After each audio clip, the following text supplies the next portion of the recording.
When a black teenager stops to help an injured man on the side of the road, he never expects the act of kindness to turn his life upside down.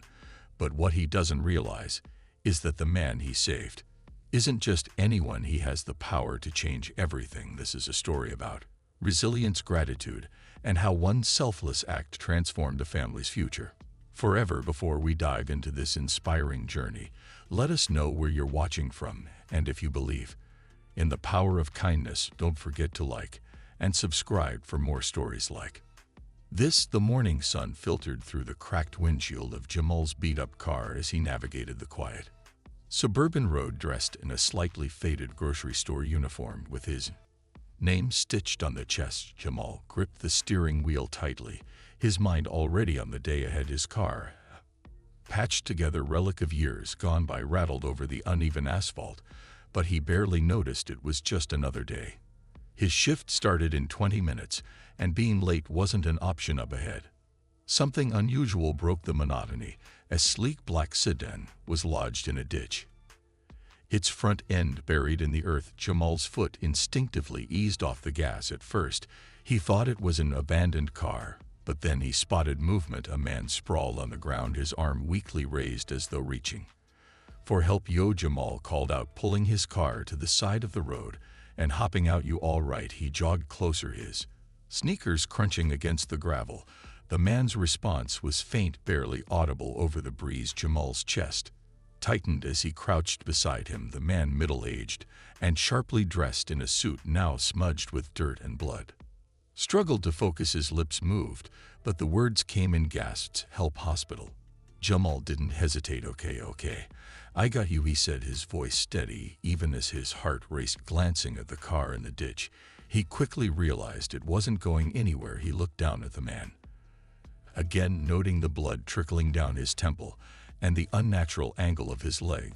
The sight made his stomach churn, but he forced himself to focus. Hold tight. It wasn't easy maneuvering the man's limp body into his car. He was heavier than Jamal expected, and every groan of pain from the man made him wince. Almost there, Jamal muttered, more to himself than his passenger. By the time he managed to buckle him into the passenger seat, his own shirt was damp with sweat sliding into the driver's seat. Jamal started the engine silently, praying it wouldn't choose this moment to quit. The car groaned but roared to life. All right, man, I'm getting you to the hospital. Stay with me. The ride was tense. Jamal kept one eye on the road and the other on the man slumped in the seat beside him. You're going to be okay, he said, though the words felt inadequate. The man's head LED slightly, his breath shallow but steady. Jamal tightened his grip on the steering wheel and pressed the gas pedal harder. The hospital entrance came into view and relief washed over Jamal. He pulled up to the ER doors, throwing the car into park. Before leaping out, help, he shouted, Ed waving at the nearest nurse. This guy needs help, he's hurt bad. A team of nurses and an orderly rushed out with a stretcher. Jamal stepped back as they carefully lifted the man from the car. One nurse turned to him. What happened? I found him like this on the side of the road. His car is in a ditch, Jamal explained, his voice tight. The nurse nodded, her attention quickly shifting back to her patient. You did good bringing him here. We'll take it from here. Jamal lingered for a moment, watching as they wheeled the man inside. The automatic doors slid shut behind them, leaving Jamal standing alone under the harsh morning sun. A strange mix of relief and unease settled over him. He had done what he could, but now he was late for work, a fact that hit him like a punch to the gut. He climbed back into his car, gripping the wheel as his mind replayed the morning's events. Was the man going to be okay? Did it even matter? It matters, Jamal thought, his late father's voice echoing in his mind. You never leave someone who needs help, no matter the cost. With a shake of his head, Jamal started the engine and drove off, bracing for whatever consequences awaited him at work. Would you have stopped to save the man? Let us know in the comments if you think Jamal's actions were truly commendable. Give this video a like.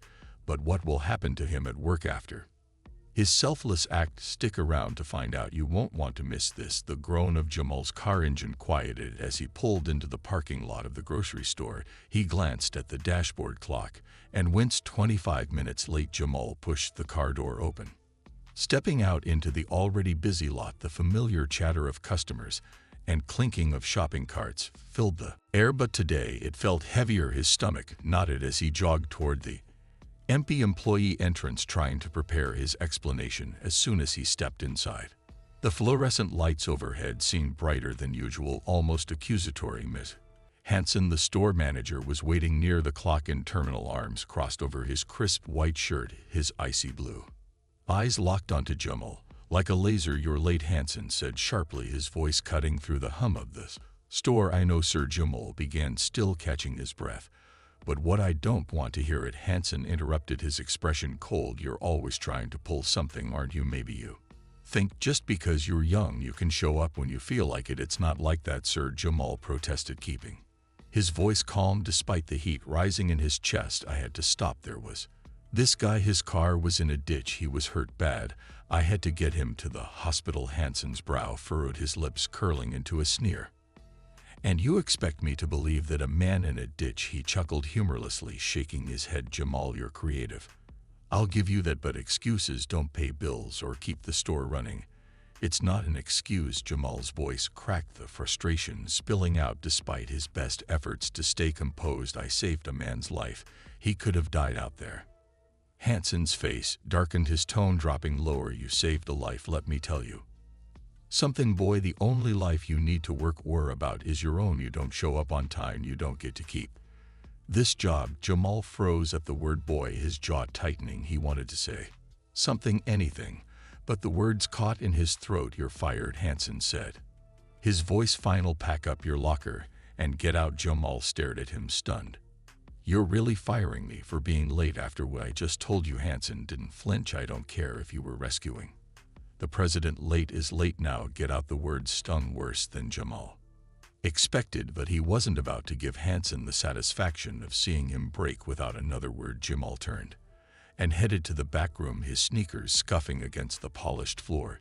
He emptied his locker in silence, the weight of what just happened pressing down on him with every step. Jamal's car rattled down the road, but he barely noticed the noise. His mind replayed the confrontation over and over. Hanson's sneer, his dismissive tone, the word boy. The anger bubbled beneath the surface. But more than that, he felt defeated. He had done the right thing, hadn't he? Why did it feel like the universe was punishing him for it? His stomach growled, reminding him he hadn't eaten since the granola bar he wolfed down before leaving the house. Spotting a small diner up ahead, Jamal pulled into the lot, his tires crunching against the gravel. The faded sign above the entrance read Maggie's Place, and the smell of coffee and bacon greeted him as he pushed open the door. The diner was quiet, with only a handful of customers scattered at booths. Jamal slid into a seat at the counter, pulling off his name tag and shoving it into his pocket. A waitress with a warm smile approached, her pen poised over a small pad. "What can I get you, sweetheart?" "Just coffee," Jamal muttered, keeping his gaze on the counter. He wasn't in the mood for small talk. The waitress nodded, returning a moment later with a steaming mug. "Rough morning?" she asked gently, setting it down. Jamal hesitated before nodding. "Yeah, something like that." The waitress gave him a sympathetic look before walking away, giving him space. Jamal stared into the swirling steam of his coffee, his father's voice echoing in his mind. "You always stop for someone in need, son, even if it cost you something. That's just the right thing to do." His father had always been like that, unwavering in his principles, no matter the circumstances. Jamal couldn't count how many times his dad had gone out of his way to help neighbors or even strangers back then. Jamal thought it was just something grown-up said to sound noble, but today those words felt heavier, more real still. The sting of losing his job lingered. Hanson hadn't even given him a chance to explain properly. Jamal sighed, taking a sip of the coffee. Maybe he'd been naive to think doing the right thing came without consequences. "You'd be proud, Dad," he muttered under his breath.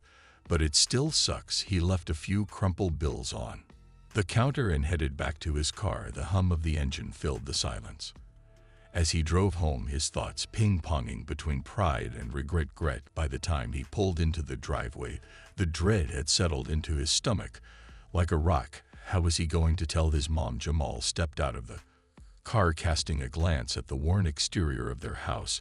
The paint was peeling, the shutters hung crooked, and the roof looked like it was barely holding on. He exhaled slowly, preparing himself for what came next. With a deep breath, he opened the door and stepped inside. The creak of the front door echoed through the small, dilapidated house as Jamal stepped inside. The familiar scent of old wood and faint mildew greeted him, a reminder of the home's many issues that no one in the family could afford to fix. A glance around the living room showed the same cracks snaking along the walls and the damp stain on the ceiling that had grown larger with every rainstorm. Jamal closed the door quietly, as if to soften the reality of his early rival. Jamal, his younger brother Terrell, shouted, darting out of their shared bedroom. With uncontainable energy, his sister Kira, not far behind, clutched a worn teddy bear. As she followed you home early, you said you'd be gone till dinner. Jamal forced a smile as Terrell wrapped his arms around his waist. Yeah, little man, I know how to change of plans, he said, ruffling his brother's hair. Kira looked up at him with wide, curious eyes. Eyes, you going to play with us now? She asked, her voice filled with hope. Soon, Kira, Jamal said softly, gently patting her head. Let me talk to Mom first, okay? His mother's voice called from the kitchen, low and raspy. Jamal, what are you doing home? He found her sitting at the small kitchen table, her frame frail and shoulders hunched. She wore a threadbare cardigan over a faded dress, her complexion pale, and her breathing labored. The few strands of gray in her hair made her look older than her years. A kettle of water hissed softly on the stove, ready for the herbal tea she swore helped with her symptoms. Mom, Jamal started, hesitating at the doorway. She turned her tired eyes toward him and her brows furrowed with concern. What happened? Why aren't you at work? Jamal shifted his weight, gripping the back of a rickety chair as he struggled for the right words. There was an accident, he began. I was on my way to work and I saw this car in a ditch. A man was hurt bad. He was barely conscious. I couldn't just leave him there, so I drove him to the hospital. His mother stared at him, her expression a mix of worry and understanding. Is he okay? She asked, her voice barely above a whisper. I don't know, Jamal admitted. I didn't stay long enough to find out, but I did what I could. She nodded slowly, but the furrow in her brow deepened. So why aren't you at work now? Jamal swallowed hard, lowering his gaze. Mr. Hansen fired me, he said quietly. I was late. He didn't care about the reason. His mother's sharp intake of breath filled the small kitchen. He fired you after you saved someone's life. Yeah, Jamal said, his voice bitter. Didn't even let me explain properly, just said I was late, and that was that. She leaned back in her chair, her hand clutching her chest as if steadying herself. Jamal, how are we going to manage now? Her voice cracked under the weight of her worry. The bills, the groceries, the medicine, I'll figure something out, Jamal said quickly, though his stomach churned at his own uncertainty. I'll find another job. Don't stress about it, Mom. Don't stress, she echoed, shaking her head. Jamal, you're the only one holding this family together. We've been scraping by as it is. You know I can't work anymore, and there's no insurance. The doctor bills keep piling up, and now, Mom, please. Jamal interrupted, his voice firm but gentle. I'll take care of it. I promise. You don't have to worry. Her eyes filled with tears, but she nodded, her voice softening. You're too young to carry all this on your shoulders. Jamal, he didn't respond. Instead, he stepped closer, resting a hand on her frail shoulder. I got this, okay? He said, his tone steady despite the storm raging inside him. You just focus on getting better. As they sat in heavy silence, the sound of laughter came from the other room. Terrell and Kira were playing a mud-up game involving an old ball and overturned cushions. Their innocent joy was a stark contrast to the weighty conversation in the kitchen. Jamal's mother looked toward the sound, a faint smile tugging at her lips. Despite her worry, they don't understand, do they, how hard it is? No, Jamal replied, shaking his head, and they don't need to let them be kids. While they still can, the kettle on the stove began to whistle, breaking the somber moment. Jamal turned it off and poured the boiling water into a chipped mug, dropping in the tea bag his mother had prepared earlier. He placed the cup in front of her, watching as she wrapped her hands around it. Thanks, baby, she said, her voice laced with gratitude and exhaustion. I'll figure it out, Mom, Jamal said, again more for himself than for her. I promise. Meanwhile, miles away at the hospital, the sterile hum of machines filled the room where the injured man lay unconscious. The monitors beeped steadily, a sign that he was stabilizing. His wife sat beside him, clutching his hand, her eyes red-rimmed from tears. The soft beeping of monitors blended with the muffled footsteps of nurses in the hallway as Anthony Crawford slowly opened his eyes. The sterile white of the hospital room came into focus, along with the concerned face of his wife, Evelyn, sitting beside him. Her eyes were red from worry, and her perfectly styled hair was slightly disheveled, a rare sight for someone. "Always composed, Anthony," she said softly, relief washing over her as she leaned forward and clasped his hand. "Thank God you're awake." He blinked, the fog in his mind slowly lifting. His body ached all over, particularly his ribs and leg. What happened? His voice was horror, and he winced as he tried to sit up. "Don't move too much," Evelyn urged, adjusting his pillows. "You were in an accident. Your car went off the road and ended up in a ditch." Anthony closed his eyes, fragments of the incident flashing through his mind. He remembered the quiet road, the sudden impact, and the struggle to get out of the car. But beyond that, everything was hazy. How did I get here?" Evelyn hesitated, her expression shifting. "The doctor said someone brought you here, a young man. He saved your life." "A young man?" Anthony repeated, his brow furrowing. He tried to grasp the memory, his head pounding with the effort. "I think I remember someone. Boy, he helped me out of the ditch, drove me here in his car." Evelyn nodded encouragingly. "Do you remember anything else about him? What he looked like?" "His name?" Anthony rubbed his temple, frustration creeping in as the details slipped through his grasp. "No, not really. It's also so blurry, but I think he was wearing a uniform." "A grocery store uniform?" Evelyn straightened at that, her expression sharpening with determination. "Then we'll find him. We have to." "He saved your life?" Anthony, her husband, nodded, his lips pressing into a thin line.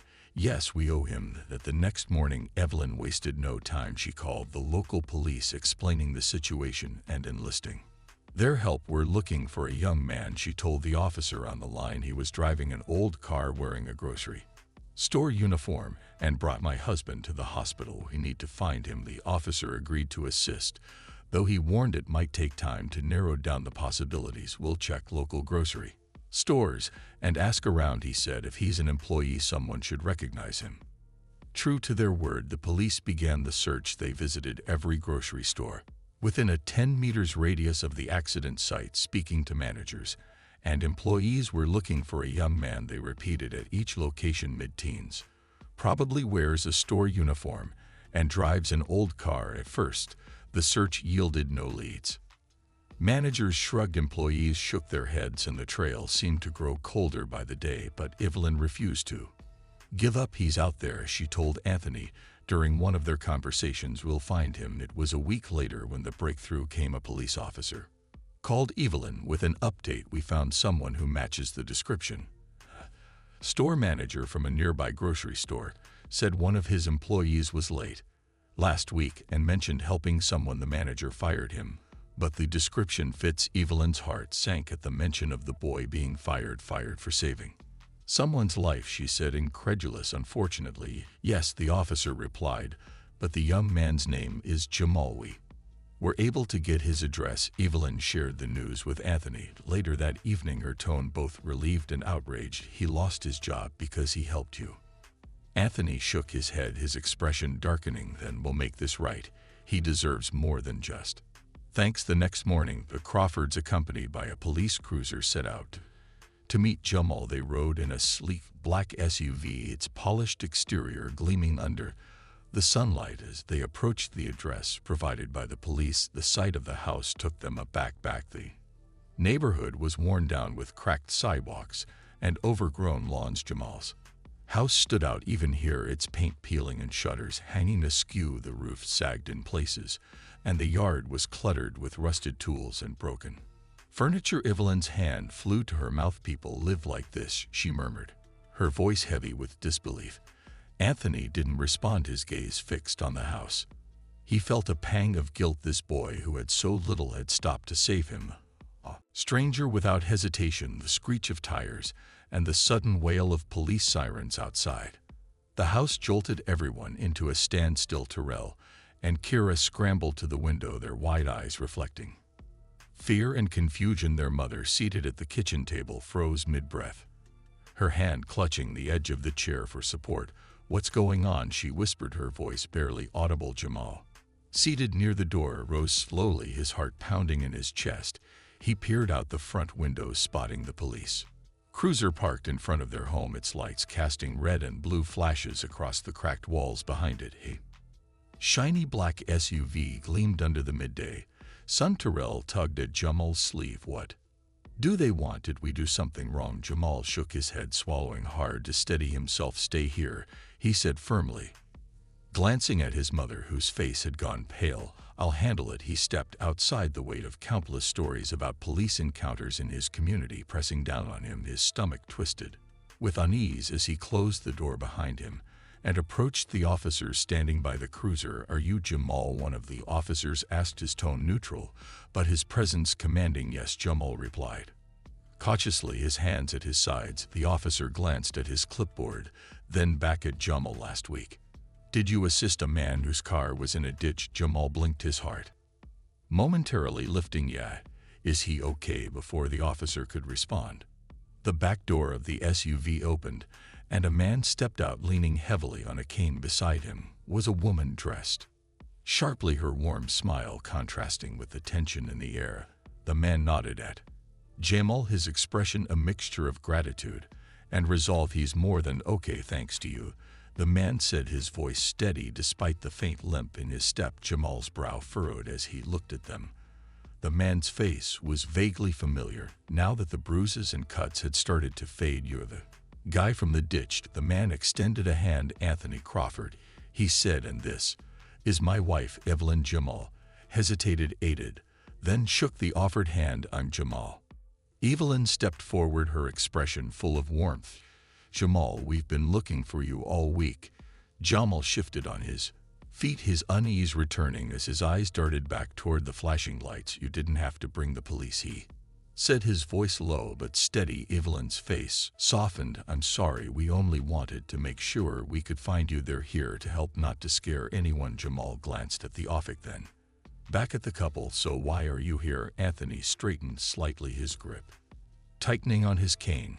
"We wanted to meet you, to thank you in person. You didn't just help me, Jamal, you saved me, and I don't even know your story." Evelyn nodded. "May we come in? We'd like to talk." "If that's all right." Jamal hesitated, glancing back at the house, the chipped paint, the crooked shutters, the sagging roof. It all felt like an indictment of their struggles. "Yeah," he said finally, stepping aside. "Sure, come on in." Inside, the air was tense as Jamal led the Crawfords into the living room. Terrell and Kira clung to their mother, who managed to rise from her seat despite her obvious discomfort. Her cautious eyes flitted from the couple to Jamal, silently asking what was happening. "Mom," Jamal said softly, gesturing to the visitors, "this is Mr. Crawford.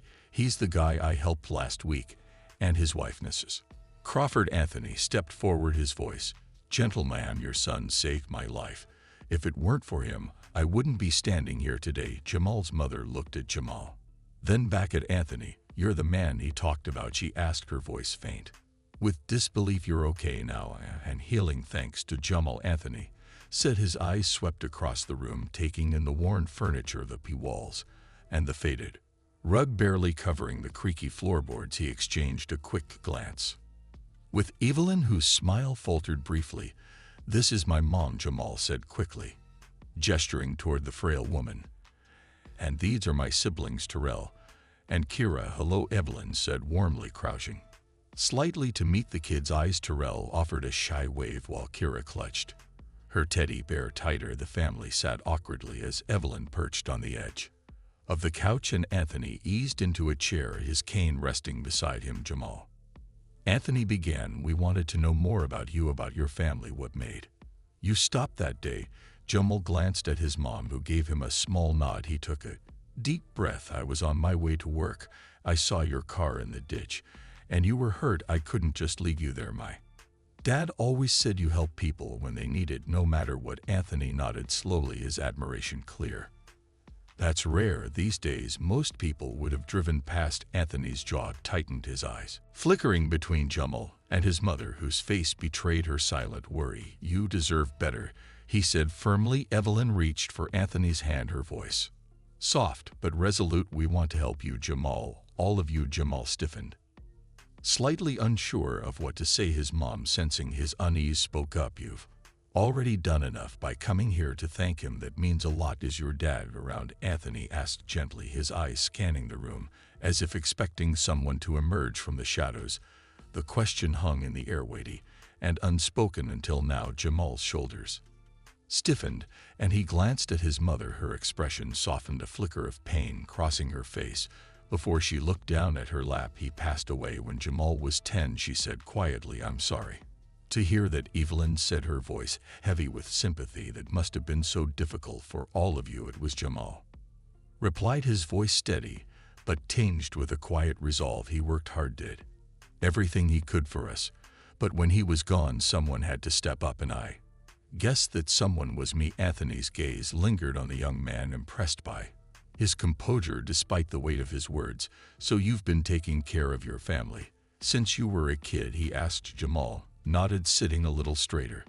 "Yeah, my mom worked for a while, cleaning jobs mostly, but then she got sick." Evelyn leaned forward slightly. "What kind of illness?" she asked, concern etched into her features. Jamal's mother shifted in her seat, visibly uncomfortable discussing it. "It's chronic," she admitted. After a pause, "a heart condition. The treatments, they're expensive, and without insurance." She trailed off, the unspoken truth hanging in the air.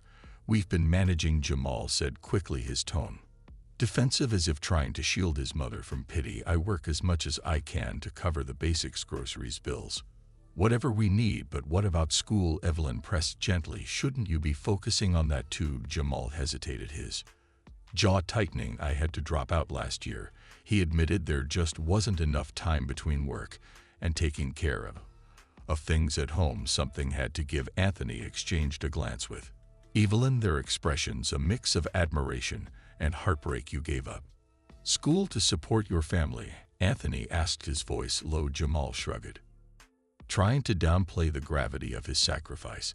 "It's what anyone would do. Family comes first, but not everyone does it." Anthony countered, leaning forward slightly. "Jamal, you've taken on responsibilities that most grown men would struggle with, and you've done it while putting everyone else before yourself." The room fell into a brief silence, broken only by the faint hum of the refrigerator. Jamal's mother wiped at her eyes, her voice trembling as she said, "He's a good boy, always has been. I just wish he didn't have to carry so much." Evelyn reached out, placing a comforting hand on the woman's arm.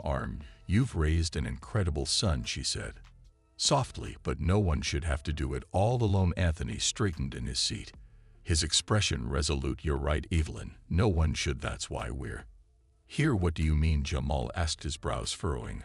"I mean, we want to help," Anthony said firmly. "Starting with your mother's medical expenses. We'll cover her treatments, no matter the cost." Jamal's eyes widened, his voice faltering. You do that?" "Yes," Evelyn interjected, her tone warm but unwavering. "Your mom shouldn't have to choose between her health and her family survival." Jamal opened his mouth to protest, but Anthony held up a hand to stop him. "That's not all," he continued. "We're also going to help you relocate this house." He glanced around at the crumbling walls and sagging ceiling. "It's not safe, and it's not what your family deserves. We'll find you a better place to live." Jamal stared at him, the words almost too overwhelming to process. "Why would you do all that for us?" "Because you earned it," Anthony said simply. "You didn't hesitate to save my life when you could have just driven past. You did what most people wouldn't, and this isn't charity, it's gratitude. You and your family deserve better." Evelyn nodded, her expression gentle but resolute. "And there's one more thing. You need to go back to school, Jamal. Your future is just as important as your family's present. We'll make sure you have what you need to focus on your education." Jamal's hands clenched into fists as he struggled to contain the whirlwind of emotions. Gratitude, disbelief, and unease collided within him. "This is too much," he finally said, shaking his head. "I don't deserve all this." Anthony leaned forward, his gaze steady. "Yes, you do. You've been giving everything to everyone else for years. It's time someone gave back to you." "But no buts," Evelyn interjected, her tone firm but kind. "You've already proven what kind of person you are, Jamal. Let us help you Jamal looked at his mother, who had tears streaming down her cheeks. She nodded, her voice breaking, as she said, "Let them help. Baby, you've done so much, let them lighten the load." The weight of her words sank into Jamal's chest. Slowly, he nodded, his voice barely above a whisper. "Okay," Anthony smiled, his expression softening. "Good, we'll start making arrangements immediately." The room fell quiet again, the enormity of the moment settling over. Then Jamal's mother reached out and clasped Evelyn's hand tightly, her voice trembling with gratitude. Thank you so much." Evelyn squeezed her hand, her eyes glistening. "It's the least we can do." The hum of moving trucks filled the crisp morning air as Jamal stood outside their new home, staring in disbelief. The house was nothing like the crumbling, sagging structure they had left behind. This one was freshly painted, with a neat lawn and sturdy windows that gleamed in the sunlight. The air smelled clean, free of the damp and musty odor that had clung to their old home for years. Terrell and Kira darted out of the truck, their laughter echoing through the quiet suburban street. "Look at this yard," Terrell shouted, running across the grass.